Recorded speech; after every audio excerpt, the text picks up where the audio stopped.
নমস্কার বন্ধুরা, আজ আমি আপনাদের সঙ্গে শেয়ার করব আম পোড়া শরবতের রেসিপি। এখানে একটা কাঁচা আম নিয়েছি।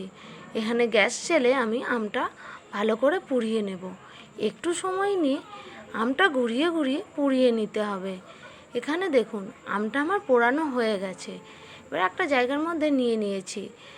আমটা ঠান্ডা হতে আমি খোসাটা ভালো করে ছাড়িয়ে নেব।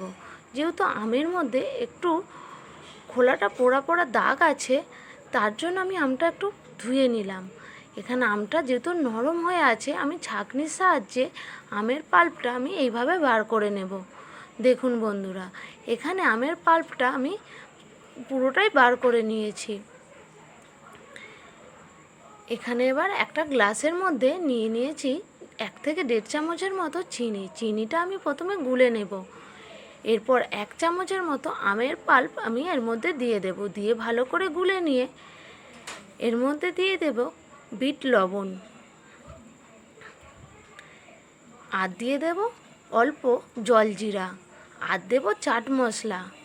ভালো করে গুলে নিয়ে এবার ঠান্ডা জল আমি দিয়ে দেব। আমি কিছুটা দিয়েছি আদা বাটার রস, আর দিয়েছি পুদিনা পাতা পেস্ট। ওপর থেকে দিয়ে দেব বরফের টুকরো। এই গরমে ঠান্ডা ঠান্ডা শরবত খেতে কার না ভালো লাগে বলুন। এবার ওপর থেকে গ্লাসটা সাজানোর জন্য দিয়ে দেব একটা আমের টুকরো, পুদিনা পাতা দিয়ে ভালো করে আমি গ্লাসটা একটু সাজিয়ে নিয়েছি। আমার বাড়ির সকলে খেয়ে তো খুব প্রশংসা করেছে, আর আমার মেয়ে তো খুব খুশি। এই আমের শরবত খেয়ে ও খুব